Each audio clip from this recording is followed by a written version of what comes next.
बिस्मिल्लाहिर्रहमानिर्रहीम। Hello everyone, अस्सलामु अलैकुम। मैं हूं आपका होस्ट डॉक्टर तनवीर अरशद चौधरी। आप देख रहे हैं program health special on special TV. जैसा कि हमारे तमाम नाजरीन, हमारे व्यूअर्स और जितनी भी हमारी ऑडियंस है वो ये जानते हैं कि हमने हमेशा करंट इशू को टाइटल करने की कोशिश की है और हमेशा हमारा जो ऑब्जेक्टिव है, हमारा जो विजन है, हमारा जो पर्पज़ है वो अपने देखने वालों को एजुकेट करना है कि उनको अपनी बॉडी के मुतल्लिक़ किसी भी तरह की कोई भी बीमारी उनको अगर आती है तो उन्होंने कौन सी स्पेशलिटी में जाना है और उस बीमारी के मुतल्लिक़ जो बेसिक इन्फॉर्मेशन होती है वो हमारे व्यूअर्स को होनी चाहिए। ये बेसिकली हेल्थ स्पेशल प्रोग्राम का पर्पज़ है। जैसा कि अल्लाह रब्बुल इज़्ज़त ने इंसान को बनाया तो वो कहते हैं लक़द ख़लक़नल इंसान फ़ी अहसनि तक़वीम, कि अल्लाह रब्बुल इज़्ज़त ने इंसान को खूबसूरत सांचे में डाला, खूबसूरत होंठ दिए, खूबसूरत फेस दिया, खूबसूरत बॉडी बनाई। और इसी तरह इस बॉडी को मेंटेन रखने के लिए, इस बॉडी की खूबसूरती को दोबाला रखने के लिए जो चीज़ें हम अपनी बॉडी में इंटेक करते हैं, खाते हैं, डाइट लेते हैं और उस डाइट को काटना, चीरना, पीसना, उसको बारीक करके आपके स्टोमिक में भेजना, फिर आपके स्टोमिक का आगे उसको वर्क करना, तो ये सारा एक खूबसूरत निज़ाम ज़िंदगी है। और आज हम ये बात करेंगे कि जो चीज़ें हम खाते हैं उनको जो चीज़ काटती है, चीरती है, फाड़ती है, पीसती है, वो मेरे मुंह के अंदर अल्लाह ने खूबसूरत दांत रखे हैं। और ये दांत मेरे जितनी भी चीज़ें जो मैं अपनी बॉडी में इनटेक करवाता हूँ, इनका एक अहम रोल है कि उस चीज़ को ये पीसते हैं, काटते हैं, चीरते हैं, फाड़ते हैं और फिर वो चीज़ें मेरे मैदे में जाती हैं, फिर वो आगे उसका एक प्रॉपर एक सिस्टम चलता है और मेरी बॉडी को एनर्जी मिलती है। इन सारे मामलात पे बात करेंगे क्योंकि आपके दांतों की सफाई कितनी ज़रूरी है। बच्चों में दांत जब निकलते हैं तो उनके क्या मसाइल होते हैं, या बच्चे के दांत निकालते वक्त उनको जो डिफरेंट किस्म के ड्रॉप्स, जो मिथ बनी होती हैं, मिसअंडरस्टैंडिंग्स होती हैं, या उनको सिरप ऐड किए जाते हैं, या उनको मल्टीविटामिन्स ऐड किए जाते हैं, या कोई ऐसी गुटियाँ दी जाती हैं, इसमें कितनी सदाकत है। और इसी तरह आपके दांतों की सफाई कितनी ज़रूरी है। और माउथ कैविटी के अंदर यानी आपके मुंह के अंदर जो ज़ख़म बनते हैं, छाले बनते हैं, आबले बनते हैं, गम स्वेलिंग होती है, या आपकी दाढ़ों में दर्द होता है, या आपके दांतों में खला होता है, या उसकी सेंसिटाइजेशन होती है, या सेंसिटिविटी होती है, या आपके मसूड़ों में से खून आता है, या आपके दांत रिप्लेसमेंट होती है, या आपके दांत टेढ़े होते हैं, या आपको कोई नए दांत लगाने पड़ जाते हैं, इन सारे मौज़ूआत पर बात करने के लिए मैंने अपने स्टूडियो में जिस शख्सियत को दावत दे रखी है, ये मोस्ट पॉपुलर और मोस्ट फेमस डॉक्टर हैं जो कि कंसल्टेंट डेंटल सर्जन हैं। तो मैंने इनको अपने स्टूडियो में बुलाया और हम इन्हीं से जानने की कोशिश करेंगे। तो मेरे साथ स्टूडियो में तशरीफ़ रखती हैं doctor Hafsa Jamil, consultant dental surgeon है, UHS में होती हैं। डॉक्टर साहबा, मैं आपको अपने शो में वेलकम करता हूँ। Thank you very much. आपका बहुत बहुत शुक्रिया कि आपने मुझे अपने शो पे बुलाया है। जी वेलकम, आपने टाइम दिया और इमीडिएटली हमने आपसे टाइम लिया ज़बरदस्ती, तो आपका भी शुक्रिया। डॉक्टर साहबा, मैं आपसे, जैसे कि आपने देखा कि मैंने अपने इंट्रो में काफ़ी चीज़ें लोगों को बताई और अब हमारे व्यूअर्स भी और हमारी ऑडियंस जानती है कि हम इन्हीं के ऊपर ही इसको ही डिटेल गुफ्तगू करेंगे। तो मेरा सबसे पहला ये सवाल, जो माओं के जहन में एक कन्फ्यूजन होती है कि वो बच्चा जब हल्का सा भी दांत निकालता है तो दादे, मामे, फूफियाँ, चाचियाँ, नानियाँ वो भागती हैं कि बच्चे को फलाना सिरप दे दो, फलाना ड्रॉप बड़े मिलते हैं, वो जल्दी दांत निकालते हैं। तो क्या इसमें कोई सदाकत है? इसमें बिल्कुल भी कोई सदाकत नहीं है कि दांत निकालना एक नेचुरल प्रोसेस है। बच्चा तकरीबन 4 से 6 महीने की एज में सबसे पहले अपना पहला दांत निकालता है और वो सारे दांतों की एक जो डेंटेशन का प्रोसेस है उसका अपना एक टाइमिंग फिक्स्ड है।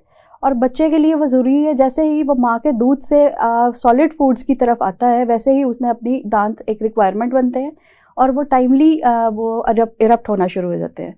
तो उसके अंदर ये एक नेचुरल प्रोसेस है, इसमें बिल्कुल भी पैनिक करने की या परेशान होने की ज़रूरत नहीं है, वो अपने टाइम के साथ होंगे। हाँ, ये ज़रूरी है कि आप उनका बहुत ज़्यादा उसके ऊपर आप फोकस ना करें, ध्यान ना करें, या उसमें वरी ना हो, वरी सब ना हो, उसको एक नेचुरल प्रोसेस के तौर पे ले और वो अपना इरप्ट होता है, अपने टाइम से इरप्ट होगा। अच्छा डॉक्टर साहब, दूसरा ये होता है कि जब बच्चे चूँकि दांत निकाल रहे होते हैं उनकी खूबसूरती में इजाफा हो रहा होता है, जैसे मैंने कहा कि कुरान में आता है कि लक़द ख़लक़नल इंसान फ़ी अहसनि तक़वीम, कि अल्लाह कहता है कि मैंने तो आपको खूबसूरत सांचे में डाला है। वो गोरा हो, काला हो, कुछ भी हो। तो लेकिन जब आपके दांत निकलते हैं तो माएँ भी खुश होती हैं, वो फिर क्या करती हैं कि अपनी फिंगर लगा के चेक करती हैं। हाँ जी। क्या इससे कोई नुकसान होता है? इससे दांत जल्दी तो नहीं निकल सकते, ये ज़रूर होगा कि बच्चे के अंदर जरासीम आप ज़रूर इंट्रोड्यूस करा रहे होते हैं। और जो ये एक मिथ है पेरेंट्स के अंदर, माओं के अंदर, कि जी बच्चा जैसे ही दांत निकालना शुरू होता है तो उसको डायरिया हो जाता है, तो उसकी रीज़न वो दांत निकालने का प्रोसेस नहीं है। उसकी रीज़न यही है कि जो हम एक्सटर्नल चीज़ें उनको देते हैं, डमीज़ देते हैं, टीदर्स देते हैं, या उंगलियों के साथ चेक करते हैं, या कोई और सख्त चबाने के लिए चीज़ देते हैं, उसकी वजह से वो एक जर्म्स का कैरियर बन जाता है, और वो बाइस बनते हैं डायरिया के और लूज मोशंस के, जिसकी वजह से, जो कि बहुत छोटे बच्चों में स्पेशली बहुत ज़्यादा प्रॉब्लमेटिक होता है। और ये उसको पूरे जब तक वो दांत निकालता नहीं है, एक मिथ है हमारे माशरे में कि ये तब तक चलता रहता है प्रोसेस, लेकिन उसकी वजह दांत निकालना ऐसा नहीं, उसकी वजह वो चीज़ें हैं जो बच्चा मुंह में डालता है, और उसको आप जिस तरह से उसको पेरेंट्स डिफरेंट तरह की टीदर्स वगैरह देते हैं, वो उसका रीज़न है। ठीक है। अच्छा डॉक्टर साहब, आप ये समझती हैं कि जैसे बच्चों को बहुत ज़्यादा चॉकलेट खिलाना या कैंडी देना या बहुत ज़्यादा मीठी चीज़ें देना या मीठे किस्म के उनको जूसेस देना छोटी उम्र में, जबकि वो दांत निकाल रहे हों, और फिर उस दांतों की प्रॉपर सफाई ना करना, तो ये भी आगे नुकसानदेह होता है? जी बिल्कुल, ये बिल्कुल नुकसानदेह है। ये दांतों को मीठा ज़रूर खाएं, बच्चों को बिल्कुल डिप्राइव ना करें मीठे से, लेकिन एक मुतदल तरीके से मीठा खाएं, और बहुत ज़्यादा स्टिकी चीज़ें, चिपकने वाली, दांतों के साथ चिपकने वाली चीज़ें ना लें। और बच्चों को छोटी एज से ही आदत डालें कि वो ब्रश करें, जब भी कोई स्टिकी चीज़ खा रहे हैं उसके बाद ब्रश करें। दूसरा, एक जो बहुत ज़्यादा देखा गया है कि छोटे बच्चे, बिल्कुल छोटे बच्चे 1-2 साल के हैं, उनमें इन्फेंट बॉटल केरीज बहुत देखी जाती है। उसकी वजह ये है कि बच्चे, एक तो माएँ दूध जो फीडर में देती हैं उसके अंदर चीनी डालती हैं, और चीनी वाला दूध जो है, बच्चा रात को मुंह में फीडर लेकर सो जाता है, वो दांत के पीछे दूध जमा होता रहता है, जिसकी वजह से केरीज बनती है, और जो बहुत ज़्यादा प्रॉब्लमेटिक हो जाती है बाद में बच्चों के लिए और माओं के लिए भी, कि बच्चा अभी प्रॉपरली बोलना भी स्टार्ट नहीं होता और उसके दांत खराब होने से शुरू होते हैं। तो ये एक वजह है कि चीनी को, थोड़ा एक्सटर्नल चीनी को अवॉइड करें, बच्चों को नेचुरल शुगर्स की तरफ लेकर जाएं, फलों की तरफ। और मीठी चीज़ें अगर बड़ी स्टेज में आ जाते हैं, 2-2.5 साल की एज से, उनको ब्रशिंग की, बेबी ब्रशेस मिलते हैं मार्केट में, उनके साथ उसकी ब्रशिंग की आदत डाली जाए। ठीक हो गया। तो दूसरा डॉक्टर साहब, जैसे हम चूँकि स्टेप बाय स्टेप चल रहे हैं, क्योंकि दांत और माउथ कैविटी एक अच्छा चैप्टर है कि इसको अगर हम खोलते जाएं तो घंटों इस पर गुफ्तगू की जा सकती है, लेकिन चूँकि हम बेसिक नॉलेज के ऊपर बात कर रहे हैं, ताकि हमारे जो व्यूअर्स हैं, जो हमारे साथ जुड़ी हुई ऑडियंस है, उनको ये पता चले कि बेसिकली जब बच्चा ग्रो हो रहा होता है तो हमने उसके दांतों को किस तरह लेके चलना, ताकि आने वाली जो कॉम्प्लिकेशंस हैं, डिफ़िकल्टीज़ हैं उसकी बॉडी के अंदर, वो ना हो। तो मेरा अगला सवाल ये है डॉक्टर साहब कि बेसिकली बच्चे का हमने स्टेप बाय स्टेप चल लिया आगे, अब बच्चे जब थोड़े से बड़े हो जाते हैं तो उनके दांत ऑटोमेटिकली गिरना शुरू हो जाते हैं। ये एक नेचुरल प्रोसेस होता है, इस पर भी माएँ बड़ी वरी होती हैं कि मेरे बच्चा अगर 3-4 साल 5वें में लगा तो दांत टूटना शुरू हो गए। नेचुरल प्राइमरी डेंटेशन से परमानेंट डेंटेशन पर जाना एक नेचुरल प्रोसेस है, बिल्कुल है। ये एक डेफिनेटली है। 6 साल की एज से बच्चों के दांत, ये जो दूध के दांत वगैरह होते हैं वो यही होते हैं? हाँ जी, अच्छा। दूध के दांत जो है वो गिरते हैं बच्चों के, जैसे जैसे बच्चे का, ऑब्वियसली बच्चा जब बड़ा हो रहा है, उसका स्कल, उसकी जो फेस का हड्डियां हैं वो बड़ी हो रही हैं, उनको अकोमोडेट करने के लिए दांत भी रिप्लेस होते हैं। उस साइज को के डिफरेंस को मूव करने के लिए आपको दांत की रिप्लेसमेंट ज़रूरी है। और ये अल्लाह ताला ने एक निज़ाम रखा हुआ है कि जो उसके साथ दांत जो है वो गिरते हैं, और 6 साल की उम्र से गिरना स्टार्ट होते हैं, और तकरीबन 12-13 साल की उम्र में ये सारा प्रोसेस कंप्लीट हो जाता है। तो इसमें कोई वरी करने की ज़रूरत नहीं है। अगर आपके हर बच्चे के माइलस्टोन्स डिफरेंट होते हैं, उसके ग्रो करने की स्टेज डिफरेंट होती है, तो किसी के 6 साल से पहले 5.5 साल की उम्र में भी गिरना शुरू होते हैं, कोई किसी के 7 साल की उम्र में गिरते हैं। तो एक नेचुरल प्रोसेस है। सिर्फ आपको ये देखना है कि दांत अगर गिर रहे हैं, उनको अपने नेचुरल कोर्स पर से गिरने दें, उनको बिला वजह हिला के, या कुछ लोग खुद से निकालने की कोशिश करते हैं, या बाज जी के हमारा बच्चा 6 साल का हो गया अभी तक दांत नहीं निकला तो हम डेंटिस्ट के पास जाके निकलवा दें। उससे ये होता है कि जो आपका नॉर्मल प्रोसेस होता है, जो निज़ाम अल्लाह ताला ने रखा हुआ है, वो डिस्टर्ब हो जाता है, और दांत टेढ़े निकलने का अंदेशा होता है कि आप वक्त से पहले अगर उनके साथ मैनिपुलेट कर रहे हैं तो वो टेढ़े हो सकते हैं। ठीक है। अच्छा, फिर हमने कहीं ये भी देखा है कि अगर फ्रंट वाले 2-4 दांत बच्चे ने निकाल लिए हैं तो माएँ जो है ना, वो हाथ लगा के पीछे वाली दाढ़े शाड़े दबा के चेक करती हैं कि ये भी निकल रही हैं, निकलने के प्रोसेस में हैं।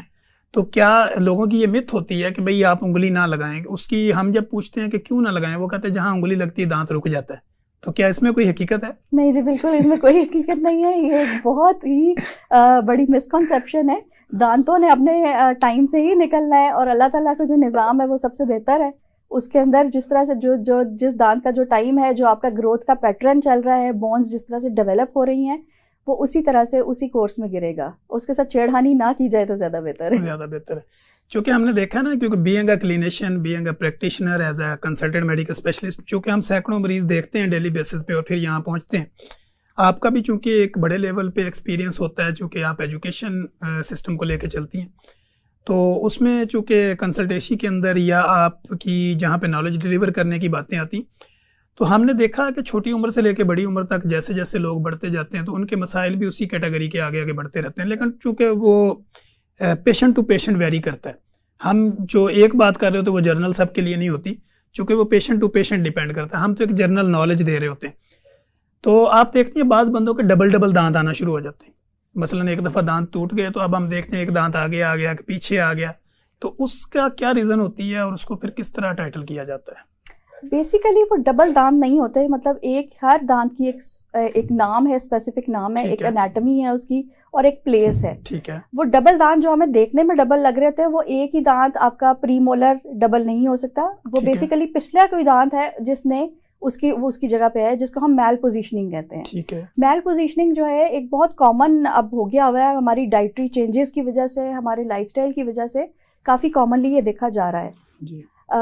इसमें बहुत सारे फैक्टर्स आते हैं जिनको एड्रेस किया जा सकता है, लेकिन मैल पोजीशनिंग जो है वो ठीक हो सकती है। ये आप इसको बिल्कुल ठीक कर सकते हैं, काबिल इलाज। हाँ जी, ऑर्थोडोंटिक ट्रीटमेंट्स होती हैं, ब्रेसेस जिसको हम आम जुबान में कहते हैं। ठीक है। उसके साथ ये बिल्कुल ठीक मैल पोजीशनिंग होती है। वो डबल दांत नहीं होते, वो बेसिकली दांत अपनी जगह से हट के किसी और जगह पर आपको, क्योंकि कई माओं का ना ये कॉन्सेप्ट होता है, वो कहती है मेरे बच्चे के दांत डबल ना लगता है, ये खुराक भी इसको डबल लगेगी। नहीं, हाँ, डबल दांत इस सूरत में हो सकता है कि अगर आपका प्राइमरी दांत, दूध का दांत अभी ना टूटा हो और आपका परमानेंट दांत इरप्ट हो गया हो, तो फिर बाज़ खात ऐसा कुछ सूरतों में होता है, हमें ये देखने में मिला है कि भाई फिर आपको डॉक्टर को जाके चेक करवा के प्रॉपर एक्सरेज लेकर उसको फिर एक्सट्रैक्ट करवाना पड़ता है, ताकि जो पिछला दांत आ रहा है, परमानेंट दांत आपका जो आ रहा है, वो अपनी असल पोजीशन पर आ सके। ठीक हो गया। अच्छा डॉक्टर साहब, ये जो बच्चों के चूँकि ये पोजीशन यहाँ पे पहुँच जाती है, तो अब जब बच्चे चूँकि प्रॉपर ग्रो कर रहे होते हैं, 14, 15, 16 साल की उम्र में पहुँच जाते हैं, उनमें अगर उनका कोई दांत डैमेज हो जाता है तो फिर वो दोबारा रिप्लेसमेंट पे पीछे वाला तो नहीं निकलेगा, या निकलेगा या हमें नया लगाना पड़ेगा, इम्प्लांट उसकी करनी पड़ेगी? नहीं जी, ये एक बहुत कॉमन मिथ है कि जी दांत अगर दूध के नए आ गए हैं तो फिर परमानेंट दांत भी नए आएंगे। ऐसा बिल्कुल नहीं है। जो परमानेंट दांत है वो आपके लाइफ लॉन्ग चलने वाले दांत है, इसलिए उसकी हिफाजत भी लाइफ लॉन्ग करना बहुत ज़रूरी है। ठीक है। इसका अगर आपका दांत डैमेज होता है, अव्वल तो उसका ये प्रिवेंटेबल, आपका दांतों का जितना भी है काम ये प्रिवेंटेबल है। अगर आप इसकी केयर अच्छे तरीके से करेंगे तो बहुत कम चांसेस है कि दांत खराब हों। ठीक है। आपकी अपनी लैकिंग की वजह से दांत डैमेज हो सकते हैं, और अगर डैमेज खुदा ना खास्ता हो भी गए हैं तो उसके लिए सबसे पहले जैसे ही आपको फील हो कि दांत खराब हो रहा है, इससे पहले कि वो मजीद खराब हो, आप उसकी फिलिंग से स्टार्ट करें। फिलिंग्स से बेसिक काम ठीक हो सकता है, उसके बाद RCTs की तरफ जाना पड़ता है। और अगर बहुत ज़्यादा केरियस है और आपको एक्सट्रैक्शन की तरफ गई है तो वो नया दांत नहीं आएगा, उसको फिर आपको रिप्लेस करवाना पड़ता है, जो कि अब तो ब्रिजेस लग जाते हैं, क्राउन्स लग जाते हैं, उसके बाद इम्प्लांट्स का नया सिस्टम आ गया हुआ है, वो बहुत अच्छा है। वो आपकी बोन के साथ में जाके इम्प्लांट हम उसको नए दांत को करते हैं। तो ये, लेकिन ये फिर से मैं ये कहना चाहूँगी कि prevention is better than cure, कि आप प्रिवेंशन की तरफ जाएं, अपने दांतों की हिफाजत शुरू दिन से करें, ताकि ये नौबत ही ना आए कि आपको इतना महंगा इलाज और इतना लंबा इलाज करवाना पड़े। जी नाज़रीन, जैसे आपने देखा कि मैंने आपको पहले ही कहा था कि मैंने अपने स्टूडियो के अंदर most popular, most famous consultant dental surgeon को बुला रखा है। आपने देखा होगा डॉक्टर साहबा का जो स्माइली फेस है, वो आपको ये बता रहा है कि दांत का कोई भी मसला जो है वो काबिले इलाज है। कोई भी ऐसी बीमारी नहीं है जो काबिले इलाज नहीं है। लेकिन चूँकि जो नेचुरल दांत आपके आ चुके होते हैं, उनकी एक अपनी स्ट्रॉन्गेस्ट होती है, उनका अपना एक पीरियड होता है और अपनी एक मजबूती होती है। लेकिन जब आपकी डाइट पैटर्न की वजह से, आपकी लाइफ मॉडिफिकेशन की वजह से, लाइफ चेंजिंग की वजह से या उसकी हाइजीनिक प्रॉपर ना करने की वजह से आपके वो दांत जब डैमेज हो जाते हैं तो फिर उस डैमेजिंग को दोबारा रिप्लेस करने के लिए बड़ा कॉस्टली प्रोसीजर होता है जो कि आम आदमी अफोर्ड नहीं कर पाता। तो इसलिए दांतों की हिफाजत कैसे करनी है ये डॉक्टर साहब आपको सिखा रही हैं और हम आपको एजुकेट करने की कोशिश कर रहे हैं। तो डॉक्टर साहब अब हम दांतों से तो निकल आए कि दांत निकले कैसे, आगे कैसे होगा, अब हमने दांतों की सफाई पे आना है। तो दांतों की सफाई बच्चों और बड़ों में चूंकि ये कॉमन किस तरीके से मैनेज की जा सकती है, बाज़ घरों के अंदर ऐसी कंप्लेंट्स भी हमें मिलती हैं क्लिनिकल ट्रायल में, जो कि पेशेंट से हम पूछते हैं कि भाई आपका लाइफ पैटर्न क्या है, रहना सहना, तो वो कहते हैं कि बुरश है सारे ही मार लेते हैं। तो क्या हर एक का अलग अलग ब्रश होना चाहिए, उसकी पेस्ट अलग होनी चाहिए, और सुबह शाम दिन में कितनी दफ़ा जो है वो दांतों की सफाई करनी चाहिए? ये एक ब्रश जो है डेफिनेटली हर किसी का अपना पर्सनल, जैसे हाइजीन का एक लेवल है, तो उसको मेंटेन करने के लिए हर किसी का अपना पर्सनलाइज्ड ब्रश होना चाहिए। और टूथपेस्ट अकॉर्डिंग अपनी नीड्स के हिसाब से आप करें। किसी को अगर मसूड़ों की प्रॉब्लम है तो उसके लिए मेडिकेटेड टूथपेस्ट हैं, वो इस्तेमाल करें। लेकिन जनरली अगर एक नॉर्मल घराने में सब हेल्दी दांतों वाले लोग हैं तो टूथब्रश तो अपना इस्तेमाल करें, लेकिन टूथपेस्ट एक कॉमनली यूज़ की जा सकती है। और जहाँ तक रही बात दांतों की सफाई की, तो इट्स बेस्ट के दिन में 2 दफ़ा दांत तो मिनिममली साफ़ किए जाए, एक सुबह के वक्त और एक रात को सोने से पहले। ठीक है। सुबह के वक्त बेहतर है कि आप सुबह उठ के कुल्ली करके, लेकिन दांतों के और नाश्ते हम लोग यूजुअली ये होता है कि हम सबसे पहले उठ के दांत साफ करते हैं, उसके बाद नाश्ता करते हैं और सारा दिन वैसे ही चलता रहता है। नाश्ते के बाद भी एक दफ़ा कुल्ली करके एक दफ़ा ड्राई ब्रश ज़रूर करना चाहिए, ताकि कोई अगर रिमेनिंग पार्टिकल्स हैं तो वो, क्योंकि सारा दिन आपने फिर चलना है उसके साथ, तो वो बेहतर है कि आपकी दांतों की सफाई हो जाए। और रात को भी एक दफ़ा ब्रश करके प्रॉपर्ली सोना चाहिए। जी नाज़रीन, जैसे आप देख रहे हैं डॉक्टर साहब बड़े ज़बरदस्त अंदाज के अंदर, बड़े खूबसूरत अंदाज में, स्माइली फेस के साथ आपको मैसेज डिलीवर करने की कोशिश कर रही हैं। यहाँ पे वक्त हुआ एक ब्रेक का, ब्रेक के बाद हम अपनी बात को जारी रखेंगे। वेलकम बैक नाज़रीन, जैसे कि आप देख रहे हैं हम बड़ी मज़े की गुफ्तगू कर रहे हैं। जैसे कि मैंने आपको बताया कि जितनी भी चीज़ें अल्लाह ने पैदा की हैं ये सारी हमारे लिए हैं। अब ये सारी चीज़ें अल्लाह ने हमारे लिए पैदा की, जब ये चीज़ें हम इनटेक करते हैं अपनी बॉडी के अंदर, तो ये थ्रू जो है वो हमारी माउथ कैविटी के अंदर से जाती है और हमारे दांत ही इसको काटने, चीरने, पाड़ने और पीसने का काम करते हैं। ये मैं बड़े आसान अल्फाज के अंदर आपको बता रहा हूँ कि हमारे दांतों की अहमियत हमारी बॉडी में क्या है। जी डॉक्टर साहब, जैसे हम दांतों की सफाई की बात कर रहे थे तो उसी को आप कंटिन्यू कीजिएगा कि सफाई दिन में जैसे 2 दफ़ा करनी है। तो हमारे यहाँ मिथ ये होती है कि पहले दांत साफ कर लीजिए, खाना बाद में खाया जाए। तो आप ये समझती हैं as a consultant dental surgeon कि दांतों की सफाई का बेस्ट प्रोसीजर क्या है?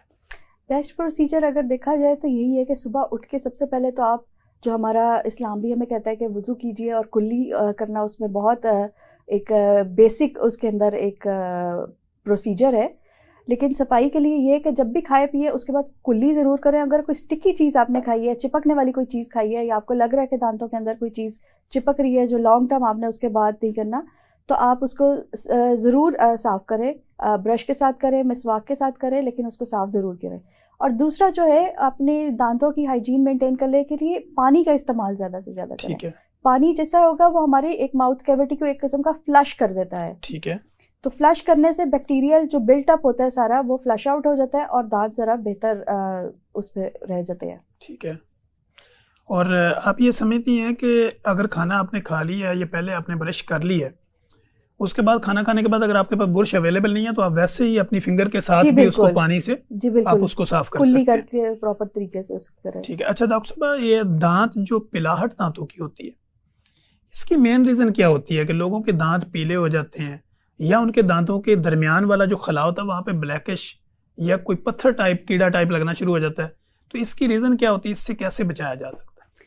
देखिए जी, दांतों की पिलाहट की वजह जो है उसमें बहुत सारे रीजंस हैं। ठीक है। कुछ रीजंस तो ये है कि एज की वजह से, जैसे हमारी सारे बॉडी वो फ्रेशनेस नहीं रहती, वैसे ही हमारे दांत भी थोड़े से वक्त के साथ होते जाते हैं।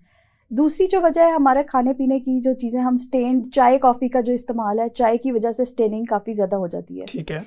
कुछ फूड्स ऐसे हैं जैसे कि हल्दी वगैरह जो हम इस्तेमाल करते हैं खानों में, या आर्टिफिशियल फूड ग्रेड जो यूज़ नहीं करते हैं बीच में कलर्स, टेक्सटाइल कलर्स भी यूज़ होते हैं बाज़ का इसके अंदर, वो भी स्टेनिंग कर देते हैं। ठीक है। जहाँ तक रही बात आपकी दांतों के दरमियान में जो पत्थर लग जाता है, बेसिकली वो आपका बिल्टअप होता है कैल्शियम का, दांतों की प्रॉपर सफाई ना करने की वजह से।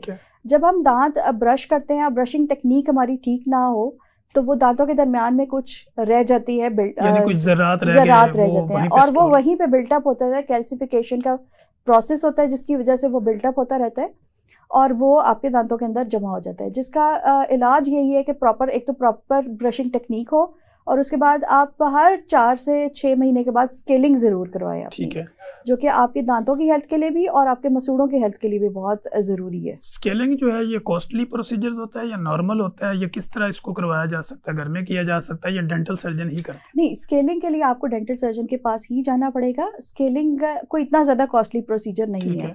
पहले ज़माने में तो खैर मैनुअल स्केलिंग भी होती थी, अब तो जदीद टेक्नोलॉजी की वजह से अल्ट्रासोनिक स्केलर्स आ गए हैं। स्केलिंग से मुराद वो जो आपका टेढ़ा सा एक होता था तो उससे निकाल देते थे सफाई वगैरह उसके साथ, लेकिन वो काफ़ी टाइम टेकिंग प्रोसीजर है, इसकी वजह से अब तो अल्ट्रासोनिक स्केलर्स आ गए हुए हैं। कोई इतना महंगा प्रोसीजर नहीं है, लेकिन अगर थोड़े से पैसे आप अपनी हेल्थ पे इन्वेस्ट कर लें तो वो लॉन्ग टर्म आपको महंगाई से या खर्चे से बचा सकते हैं। ठीक है।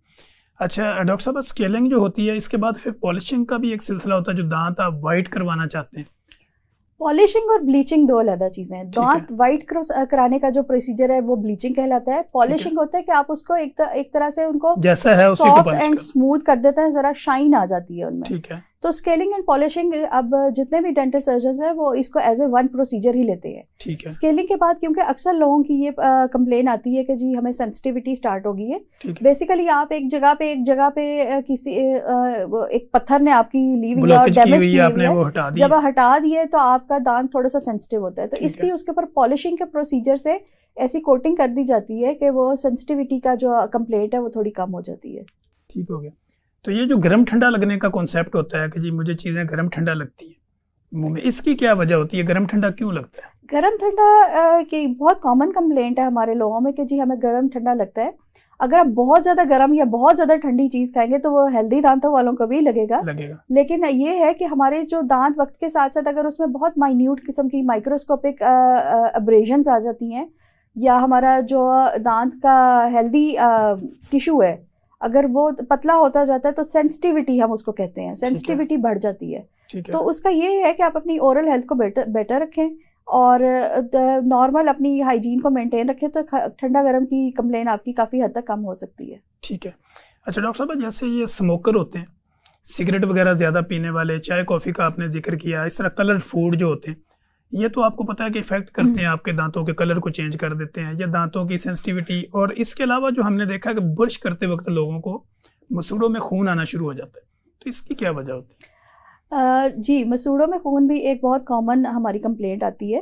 उसकी एक वजह है, उसकी भी मल्टीपल वजह हैं। ठीक है। सबसे पहली वजह तो होती है कि आप बहुत ज्यादा ओवर इंथुजियास्टिक हो गया, अगर आप ब्रश कर रहे हैं तो आप अपना नॉर्मल हेल्दी गम बहुत ज्यादा जोर लगा रहे हैं, बिल्कुल हार्ड ब्रश यूज कर रहे हैं या बहुत ज्यादा जोर लगा के कर रहे हैं, तो आप नॉर्मल हेल्दी गम को जख्मी कर रहे हैं। ठीक है। उसकी एक वजह है। दूसरी वजह ये होती है कि जो ग्रोइंग बच्चे होते हैं, स्पेशली टीनेजर्स या 8, 9, 10 साल के, उनमें कुछ ऐसी हार्मोनल चेंजेस होती हैं जिसकी वजह से आपका दांतों में ब्लीडिंग गम्स होती है। एक नॉर्मल प्रोसीजर है वो वक्त के साथ गुजर जाएगा।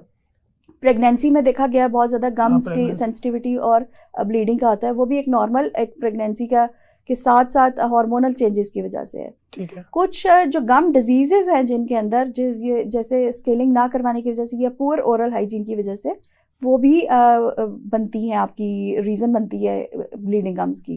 तो ये मसूड़ों से खून आना, इसके लिए भी आप बहुत सारी मार्केट में टूथपेस्ट भी अवेलेबल हैं जिनमें ऐसी मेडिसिन होती हैं जो कि ब्लीडिंग को रोकती हैं।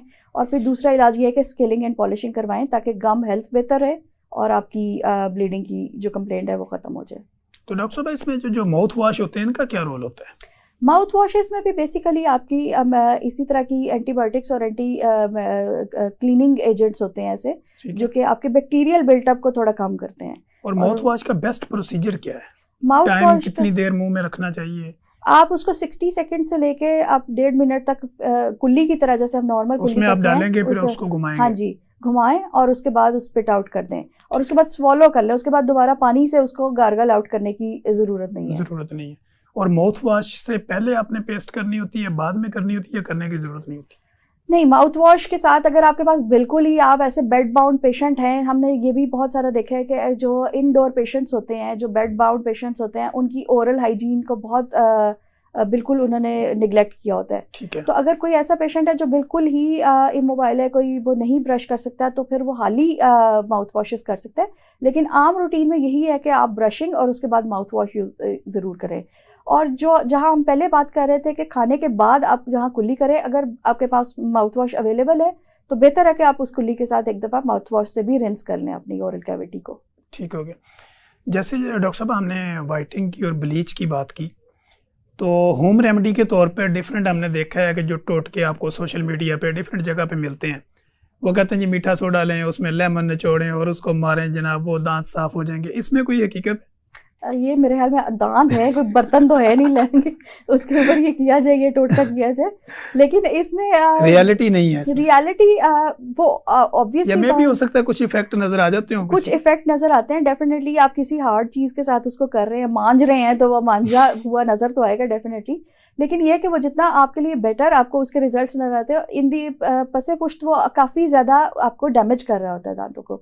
जो अब्रेसिव मटेरियल्स डेंटिस्ट यूज़ करते हैं वो बहुत फाइन क्वालिटी के होते हैं और वो इस तरह से नहीं होती, ये काफ़ी हार्श केमिकल्स है जो कि दांत को बेहतरी की तरफ लेके जाने के बजाय ज़्यादा ख़राब करेंगे, डैमेजिंग कर सकते हैं उसकी ना। जी।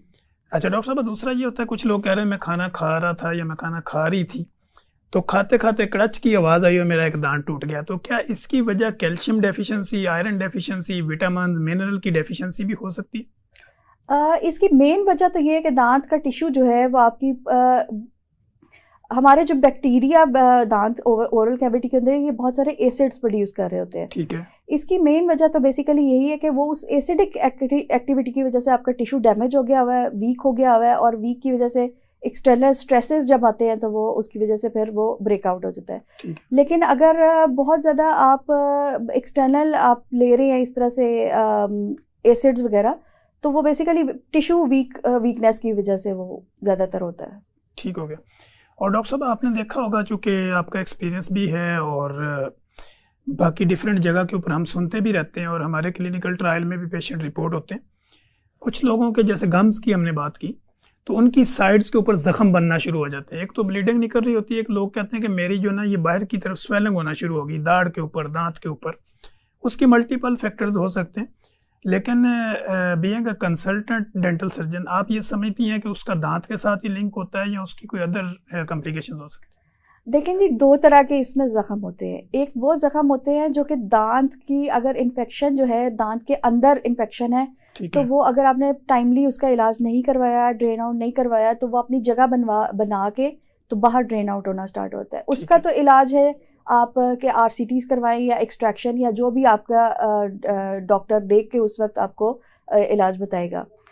लेकिन दूसरी तरह के जो हमें देखे जाते हैं, जो सॉफ्ट टिश्यूज़ में, चीक में या फिर आपके जुबान के माउथ कैविटी में, आपके तालू के ऊपर, आपकी जुबान के ऊपर नज़र आते हैं, उनको अगर वो बार बार हो रहे हैं और आपका वो ठीक नहीं हो रहे 2 हफ्ते से ज़्यादा, 3 हफ्ते से ज़्यादा, तो आप उसको ज़रूर जाके चेक करवाएं, क्योंकि उसकी वो किसी बड़ी बीमारी का भी आपको एक साइन हो सकता है। ऑटोइम्यून डिजीज हो सकती है, कैंसर्स हो सकते हैं, ओरल कैंसर्स बहुत ज़्यादा है, और उसकी पहली यही होती है कि आपके माउथ में इस तरह से आपके बनते हैं ज़ख्म जो कि ठीक नहीं हो रहे होते। तो अगर आपका 1 महीने से ज़्यादा, 1-1.5 महीने से ज़्यादा कोई ज़ख्म ठीक नहीं हो रहा हर तरह का इलाज करवाने का, तो उसको जाके ज़रूर किसी कंसल्टेंट से चेक करवाएं।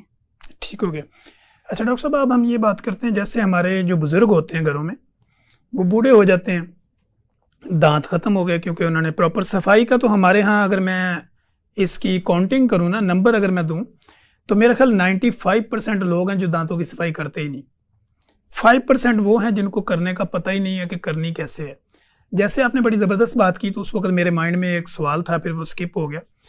वो ये था कि जैसे दांतों की सफाई है तो वो किस तरह, जैसे हम अक्सर, मैं अपने क्लिनिकल ट्रायल में, पता नहीं आई एम रॉन्ग राइट, कि मैं अपने क्लिनिकल ट्रायल पे पेशेंट को ये कहता हूँ कि ट्रायंगल के साथ आप अपनी सफाई करें, कि अगर आप प्लेन करते हैं फिर अपर करें, फिर मुंह खोलें, अंदर बाहर से करें, ताकि कोई भी जो है वो ज़र्रात आपकी सेंसिटिविटी में किसी जगह रुक ना जाएं, तो वो आपके लिए कोई कॉम्प्लिकेशन पैदा ना करे। तो इसके ऊपर आप बताइए कि ट्रायंगल से जो बुर्श करना ठीक है?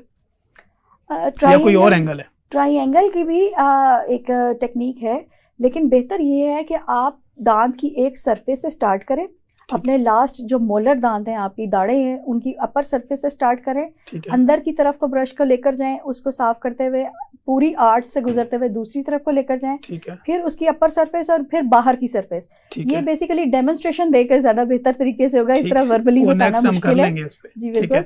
तो ये इस तरह से, उस तरह से सारे दांत और सारी आर्चीज आपकी कवर हो जाती हैं। ठीक हो गया।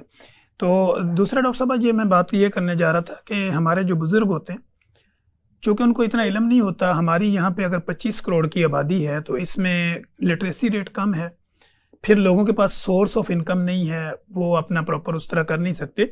तो उन मरीज़ों के लिए आप क्या खुशखबरी देती हैं कि जिनके दांत बिल्कुल नहीं है, उनके जो दांत आर्जी तौर पे पहले लगाते थे, फिर लोग बाहर निकाल के साफ़ करके फिर एडजस्ट कर लेते थे, तो आजकल तो ऐसा दौर आ चुका हुआ है कि आपके दांत फिक्स लग जाते हैं। तो क्या ये प्रोसीजर किसी ऐसी जगह पे कोई कम कॉस्ट में भी अवेलेबल है? लाहौर में तो पंजाब डेंटल हॉस्पिटल जो है वहाँ पर मेरे ख्याल में अवेलेबल है ये, और उसके अलावा प्राइवेट काफ़ी प्रैक्टिशनर्स इसको प्रैक्टिस कर रहे हैं। मुल्तान में निश्तर इंस्टीट्यूट में हो रहा है, फैसलाबाद में जो अलाइड मेडिकल कॉलेज है वहाँ पर हो रहा है, और इस तरह से गवर्नमेंट के तकरीबन तमाम इदारों में अब ये सर्विस मौजूद है। बिल्कुल। Thank you so much doctor साहब, डॉक्टर हफ्सा जमील, आपने बड़े ज़बरदस्त अंदाज के अंदर, खूबसूरत अंदाज में लोगों को एजुकेट करने की कोशिश की और मेरे नॉलेज में भी बेशुमार इजाफा किया, और मुझे आपके साथ प्रोग्राम करके खुशी फील हो रही है, और आपका शुक्रिया कि आपने मुझे टाइम दिया। नाजरीन, जैसे कि आपने देखा कि हमने बड़े ज़बरदस्त और मुदल्लल अंदाज के अंदर और बेस्ड ऑन साइंस सारी हमने गुफ्तगू की, और इसको बड़े स्माइली फेस के साथ खूबसूरत अंदाज में करने की कोशिश इसलिए की कि जितने भी हमारे ऑडियंस है, हमारे व्यूअर्स हैं, हमारे नाजरीन हैं, उनको ये बात समझने में आसानी हो। तो हम इंशाल्लाह कोशिश करेंगे कि अपने नेक्स्ट प्रोग्राम के अंदर एक नई बीमारी के साथ, नए गेस्ट के साथ दोबारा हाजिर होंगे। तब तक के लिए इजाज़त दीजिए।